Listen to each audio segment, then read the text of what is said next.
उस जमाना वो बड़ा अजीब ज़माना था यार। उस ज़माने में भी यही आग लगाने की कोशिश की जा रही थी। मोहम्मद अय्याश था। उफ, हमारे नबी के बारे में जिसके हया का और शर्म का आलम यह था कि एक औरत ने अपना हाथ बढ़ाकर कहा था कि मुझसे हाथ मिला लीजिए, अरे अल्लाह के नबी, मैं आपके हाथ पर हाथ रखकर बैत करना चाहती हूं कि मैं शिर्क नहीं करूंगी, चोरी नहीं करूंगी, जिना नहीं करूंगी। तो अल्लाह के रसूल से सहाबा हाथ मिला रहे थे, ऐसे हाथ पे हाथ रखकर बैत कर रहे थे कि मैं शिर्क नहीं करूंगा, चोरी नहीं करूंगा, जिना नहीं करूंगा, जुआ नहीं खेलूंगा, शराब नहीं पीऊंगा। तो औरतों ने समझा कि शायद हाथ मिलाना जरूरी है बैत के लिए। तो एक औरत ने पर्दा उठाकर ऐसे हाथ बढ़ाया और कहा कि मुझसे हाथ मिलाइए, मैं भी बैत करती हूं कि चोरी नहीं करूंगी, शिर्क नहीं करूंगी, जिना नहीं करूंगी, शराब नहीं पीऊंगी। तो अल्लाह के नबी ने जब उस हाथ को देखा तो आपने चेहरा फेर लिया और फरमाया, ऐ औरत, ऐ खातून, हाथ को अंदर कर ले। मुहम्मदुर रसूलुल्लाह किसी औरत का चेहरा तो दूर, उसकी हाथ की हथेली भी देखना गवारा नहीं करता, जिसकी हया और शर्म का यह हाल था। आज तो बड़ी आसानी के साथ हम जैसे मुल्ला मौलवी जवान जवान लड़कियों को अपने सामने बिठा के दम करना शुरू कर दें और इसको इस्लाम का नाम दे दें। कुछ भी कह लो, ये कठमुल्लाओं का दीन तो हो सकता है, लेकिन मुहम्मदुर रसूलुल्लाह का इस्लाम नहीं हो सकता। ये हमारी घर की शरीयत तो हो सकती है, लेकिन किसी 18-20 साल की लड़की को अपने सामने बिठाकर उस पर दम करना, उसका चेहरा खुला रखकर उसके ऊपर दम करना, यह मुहम्मदुर रसूलुल्लाह की शरीयत नहीं हो सकती। बुलाए हो तो सुनना पड़ेगा, और आपके इलाके में अगर ऐसा होता है तो बंद कराना होगा। गलती हमारी है तो हमें अपनी गलती मानना होगी, लेकिन हम ये नहीं कह सकते कि चलो कुरान ही तो दम कर रहे हैं, अल्लाह का कलाम ही तो है। अल्लाह का कलाम है तो इसका यह मतलब नहीं अल्लाह के कलाम को रसूल के तरीके के खिलाफ इस्तेमाल करोगे। यकीनन कुरान को पढ़कर दम करना, मुअव्वज़तैन कुल औज़ु बिरब्बिल फलक कुल औज़ु बिरब्बिन नास पढ़कर दम करना जायज है, सूरह फातिहा पढ़ के दम करना जायज है, लेकिन उसूल इस्लामी होना चाहिए। किसी भी जवान औरत को उठाकर, यहां तो बाकायदा बाल पकड़ता है, कहां से आया बोल, देखते हो ना कैसे बाल पकड़ता है, औरत के बाल है, बोल कहां से हो, ये तरीका आप इस्तेमाल कर रहे हैं। हमें शर्म इन मौलवियों पर नहीं आती है जो ऐसा कर रहे हैं, हमें शर्म उन माँ बाप पर आती है जो अपनी जवान जवान बेटियों को लेकर ऐसे जाहिल कठमुल्लाओं के पास पहुंचकर उनसे अपना इलाज करा रहे हैं। बहुत कराना तो समझ रहे हैं आप, पर्दा कराइए, पर्दे की ओर से कुरान पढ़िए। जब आप कुरान की सूरतें पढ़ेंगे तो अपने आप उसके ऊपर जो होगा हाजिर हो जाएगा, फिर आप उससे कबुलवाइए जो कुछ कहना हो। लेकिन जवान औरत के सामने बिठा के डंडा लेके बाल खींच के मार रहे हैं, थप्पड़ पे थप्पड़ जल रहे हैं, ये तुम्हारे घर का खाना साज मसला तो हो सकता है, लेकिन शरीयत का मसला नहीं हो सकता। इतना याद रखिएगा। बात कट गई, कहां से घूम गई थी, बॉम्बे वाली बात। बहुत खराब मामला था उस वक्त भी, यही माहौल खराब करने की कोशिश उधर भी थी। कहा मोहम्मद अय्याश था, जिस नबी के पर्दे का यह हाल हो, हया और शर्म का यह हाल हो, उसके बारे में कहा जा रहा कि मोहम्मद अय्याश था। बाल ठाकुरे ने कहा था, और कहा था कि 11-11 औरतें रखता था मोहम्मद, रखते थे नहीं कहा था, रखता था। इन्ना लिल्लाहि व इन्ना इलैहि राजिऊन। फिर उसने कहा कि अगर मेरी सरकार आ गई और अगर मुझे देश का प्रधानमंत्री बना दिया गया, 10 दिन के अंदर अंदर हरा रंग में बंद कर दूंगा। ये मुसलमानों का जो रंग है, इस्लामी रंग, हरा रंग, इसको मैं बंद कर दूंगा। और तकरीर थी, देवबंदी, बरेलवी, शिया, सुन्नी, अहले हदीस, सारे मसलक के लोगों ने उसके खिलाफ एक जलसा किया था कि हमारे नबी की तौहीन हुई है, हमें कहना पड़ेगा। एक जलसा किया गया उसके खिलाफ, सब लोगों ने जमा होकर दिया। इत्तेफाक से मैं बंबई गया हुआ था, मेरे पास भी दावत आ गई कि आपको भी थोड़ा बोलना पड़ेगा। हमने कहा ठीक है चलो बोल देंगे। वहां तकरीर करने के लिए जब मैं, तो मुझे उधर भी सबसे बाद में ढकेल दिया गया। ये मेरे साथ हमेशा होता रहा है। 17 साल से लेकर आज मेरी उम्र 42 साल हो रही है, आज तक मैं जहां भी गया हूं मुझे सबसे बाद ही में ढकेला गया। शायद मैं सबसे गिरे हुए इलाके का हूं, इसलिए मुझे गिरा हुआ टाइम दिया जाता है। तो मेरे भाइयों, अब मैं देख रहा हूं कि वहां सारे लोग बड़े अदब से बोल रहे हैं। बाल ठाकरे जी को माफी मांगना चाहिए, यहां जी।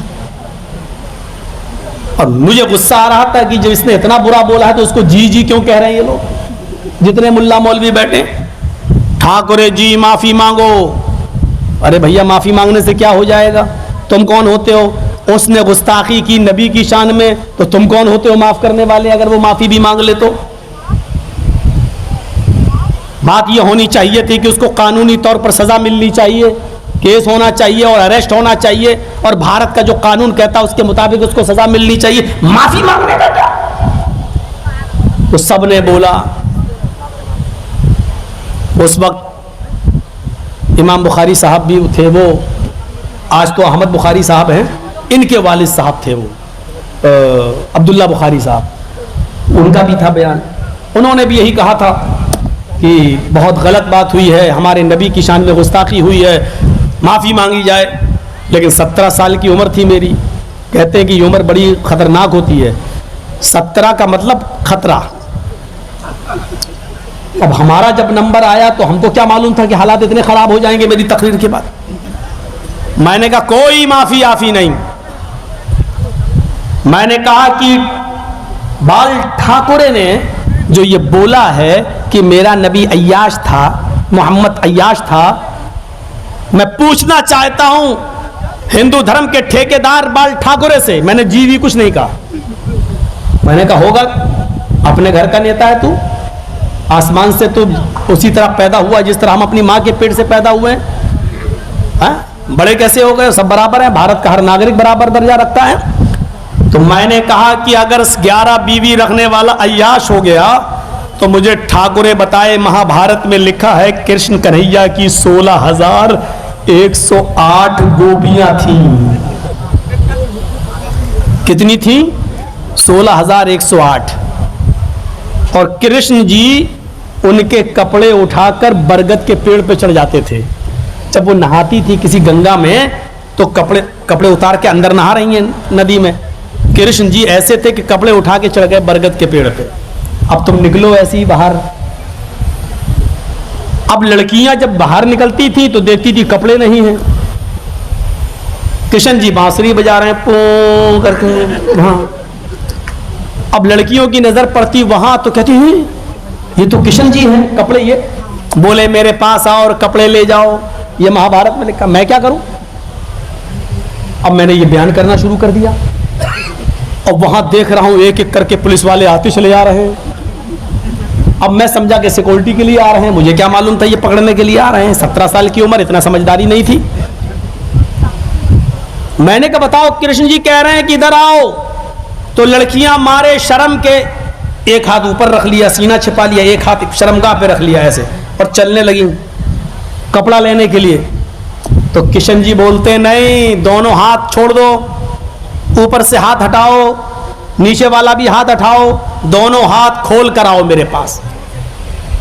मैंने कहा बाल ठाकुरे जी क्या कहोगे कृष्ण जी के बारे में?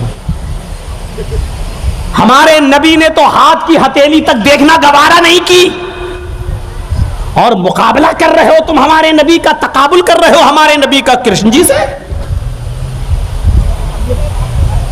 11 बीवी रख ली तो अय्याश, और 16,108 रखता था, उसको क्या कहोगे?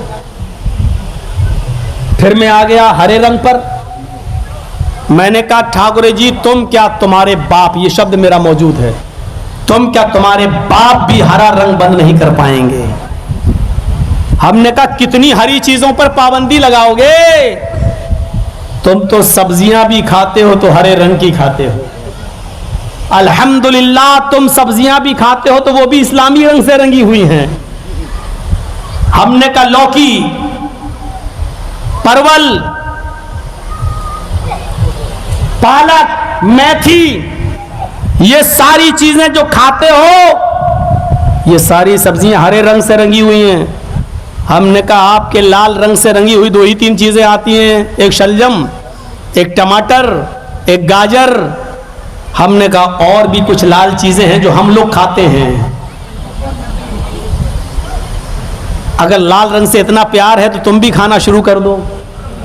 हमने तो वहां नाम भी ले लिया था, यहां नाम नहीं लूंगा, कभी कभी भरोसा उड़ भी जाता है कि मैंने तो नाम भी ले लिया था। बस इतना ही बोल पाया था, आगे कुछ बोलने ही नहीं दिया, वहीं रोक दिया गया और हाथ में हथकड़ी डाल दी। उस वक्त में इतना और पतला दुबला था कि हथकड़ी भी निकल जाती थी हाथ से। तब उन्होंने पकड़ लिया कस के ऐसे, चलिए। बांद्रा के थाने में हमको ले जाया गया, रात भर रखा गया। सुबह जेल पहुंचाने की तैयारी थी, पता चला नाबालिग है, मामला यही सिपटा दो, निपटा दिया गया। दिलीप कुमार बेचारा रात ही में आए, 50,000 का मुचलका भरा, जमानत मिल गई, वहीं से छोड़ दिया गया। लेकिन दूसरे दिन मुझे जाना पड़ा ठाकुर जी के पास। उन्होंने कहा इसको लेके आओ। दिलीप कुमार हमको लेके वहां पहुंचे, गया, बहुत देर बात हुई, सिग्नेचर हुए, लिखा गया, हलफनामा बना, आज तक मेरे पास रखा हुआ है वो हलफनामा। वो लिखा गया, एग्रीमेंट हुआ, आज के बाद न तुम मेरे खिलाफ बोलोगे न हम तुम्हारे खिलाफ बोलेंगे। हमने कहा हम जैसे मामूली लोगों के खिलाफ आप बोलिए, लेकिन इस्लाम के खिलाफ नहीं। हम ना आपके मजहब के खिलाफ बोलेंगे ना आप हमारे धर्म के खिलाफ बोलेंगे। इस पे कंप्रोमाइज हुआ। उसके बाद वहां से चले तो बाल ठाकुरे ने हमसे कहा कि मौलाना साहब, गंगा को माँ और गाय को माँ मानने में ऐतराज क्या है भाई? अगर माँ के पेट से बच्चा पैदा होता है, गाय भी बच्चा देती है, तो अगर माँ समान कह दिया जाए तो क्या दिक्कत है? हमने कहा कोई दिक्कत नहीं है, लेकिन यह बताइए कि फिर बकरी को और भैंस को आप बहन और बेटी का भी दर्जा नहीं देते? वो भी तो बच्चा पैदा करती है, वो क्या कुछ और पैदा करती है? शुद्ध दूध देती है गाय, अगर इसलिए वो माँ है तो भैंस भी तो दूध देती है। हमने कहा गाय अगर 5-6 किलो दूध देती है तो भैंस तो 10-12 किलो दूध देती है। हमने कहा अगर गाय माँ हो सकती है तो भैंस नानी क्यों नहीं हो सकती है? हमें समझाने की कोशिश करो। वो कहता रे छोड़ो यार, गंगा को मैया क्यों नहीं मानते हो? हमने कहा गंगा को माँ इसलिए नहीं मानता हूं क्योंकि हमारा अकीदा है कि माँ अपने बच्चे से बहुत प्यार करती है, वो माँ ही नहीं जो अपने बच्चे को मार डाले। कहता ये तो बात सही है, तो क्या गंगा मार डालती है? हमने कहा हाँ, जो तैरना जानता वो तो बच गया, जो तैरना ना जानता वो ओम गणेशाय स्वाहा डूब के मर रहा है। सैलाब आ जाता है, कितनी गंगा पानी से जब भर जाती है तो गांव के गांव डुबो देती है और तबाह कर देती है, तमाम लोगों को बहा ले जाती है। वो माँ हो सकती है जो अपने बच्चों की जान ले ले? आप बताइए, इसको माँ कहोगे या डाइन? डाइन आइन मत बोलो, चुप रहो। ये आप नहीं बोलेंगे, ठीक है ठीक है, आप नहीं मानते मत मानिए, डाइन कहेंगे आप? मैंने कहा मैं आपसे पूछ रहा हूं कि जो अपने बच्चे की जान ले ले वो माँ है या डाइन? आप क्या कहेंगे? अच्छा ठीक है, चलिए कोई बात नहीं। वाह, छोड़ दिया, लाल बत्ती वाली गाड़ी में बिठाया और हमको वहां से कुरला जाना था, उसने हमें कुरला तक छुड़वाया, इज्जत किया, ऐसी बात नहीं है। तो उस वक्त भी माहौल खराब करने की कोशिश की गई थी, माहौल आज भी खराब करने की कोशिश की जा रही है। लेकिन फ़इन्न मअल उस्रि युसरा, हर परेशानी के बाद आसानी है। जो दिन आज है वो कल नहीं रहेंगे, होता है ऐसा। और ये अजाब के छोटे छोटे झटके ये आते हैं और आएंगे। हो सकता है कि अल्लाह तबारक व तआला ही की तरफ से हो कि तुम एक हो जाओ, तुम एक जहती अपने अंदर, इत्तिफाक अपने अंदर पैदा कर लो, वरना तुम्हें इसी तरीके से काटा और मारा जाता रहेगा और तुम्हारी मस्जिदों को इसी तरीके से बर्बाद किया जाता रहेगा। तुम हमारे घर की भी हिफाजत नहीं कर सकते हो, इसलिए एक हो जाओ। हो सकता है ये अजाब के छोटे छोटे झटके हमको सबक सिखाने के लिए आ रहे हो, हमको रास्ते पे लाने के लिए आ रहे हो, इसलिए हमें और आपको तैयार हो जाना चाहिए इत्तिफाक और इत्तिहाद का एक धागे में हमें और आपको शामिल हो जाना चाहिए। अब ये दौर गया, तेरे पीछे मेरी नमाज नहीं, मेरे पीछे तेरी नमाज नहीं, इसको भूल जाइए। चाय हटा दीजिए, पानी दीजिए। कड़ी चाय लग रहा, कड़वी चाय। तो सुनिए मेरे प्यारे साथियों, इस्लाम वो मजहब है जो दूसरों से भी कह रहा आओ एक ऐसे कलमे की तरफ जो हमारे और तुम्हारे दरमियान बराबर है। इसी तरीके से जैसे इस्लाम सबके लिए है,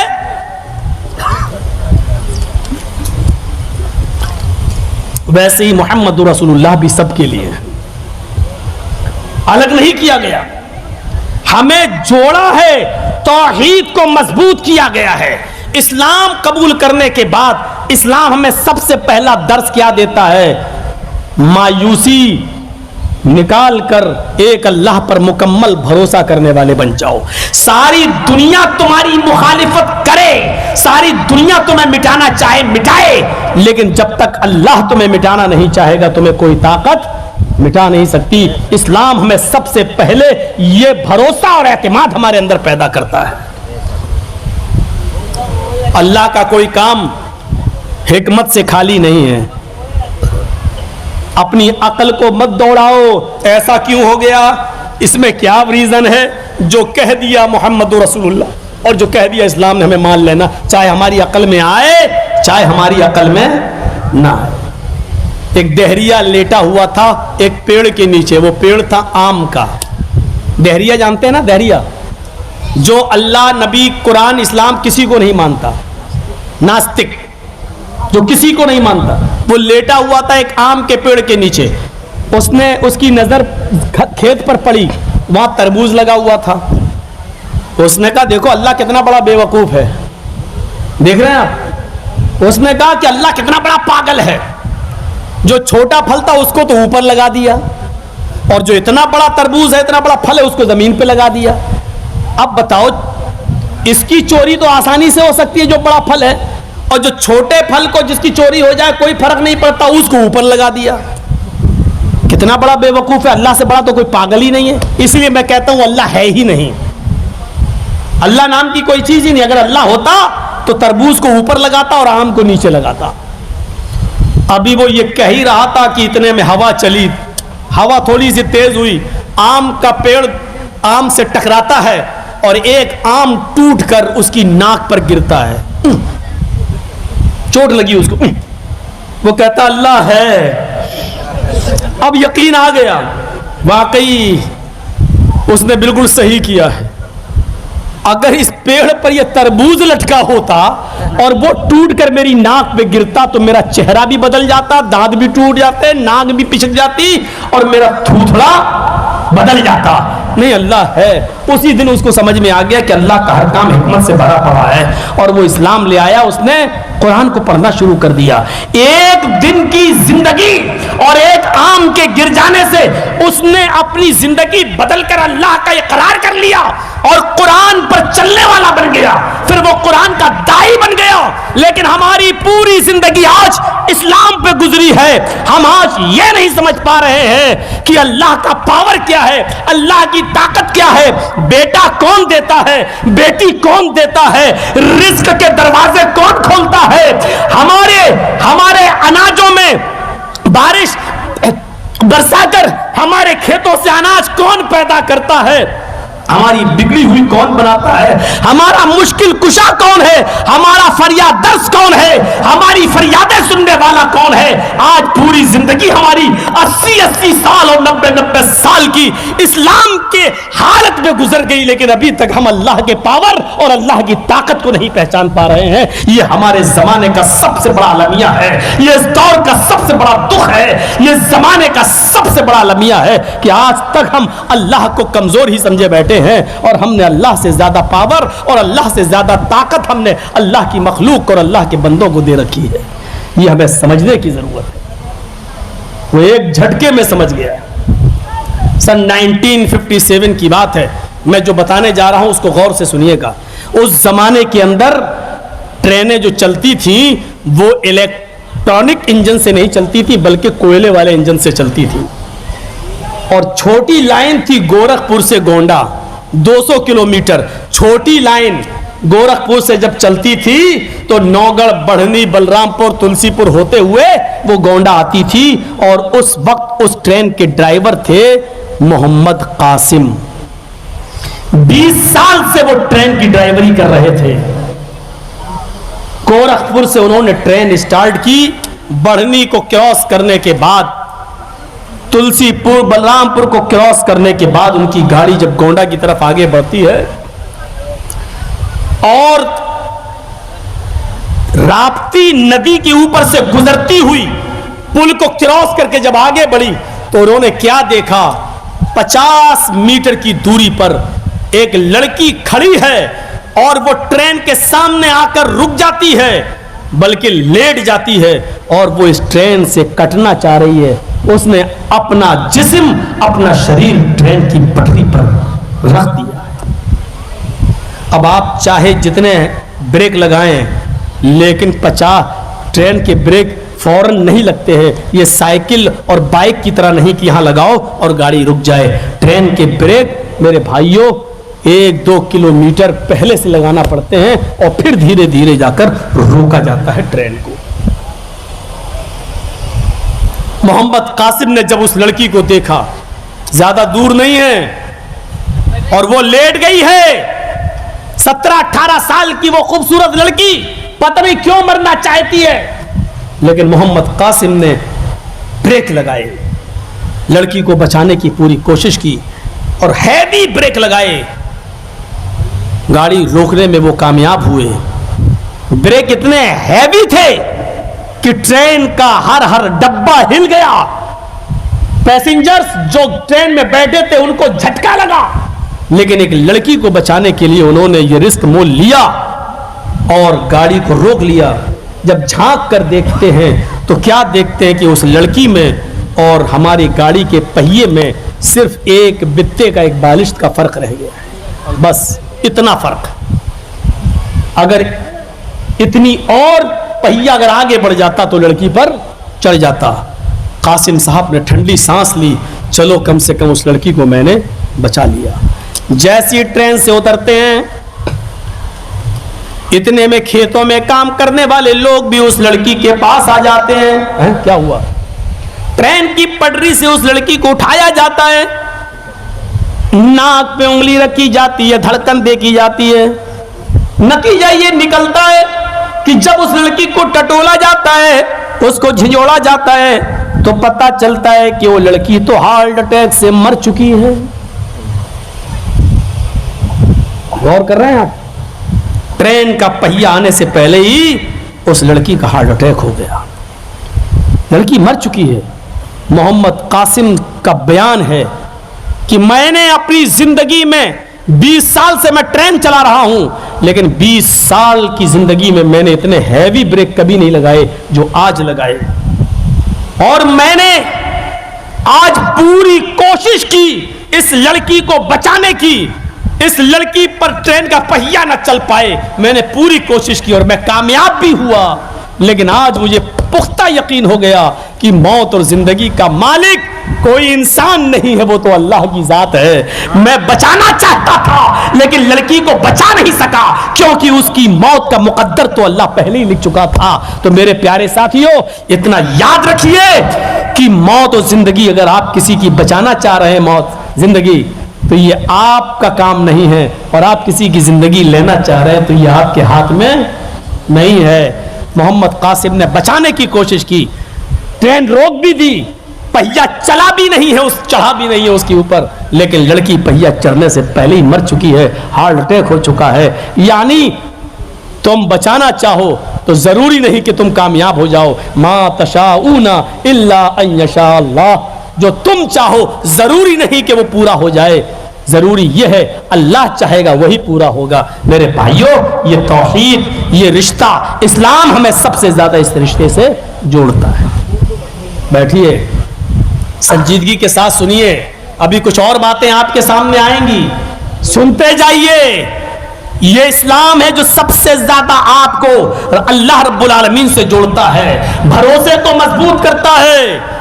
आज हमारे खिलाफ जो षड्यंत्र रचे जा रहे हैं, हमें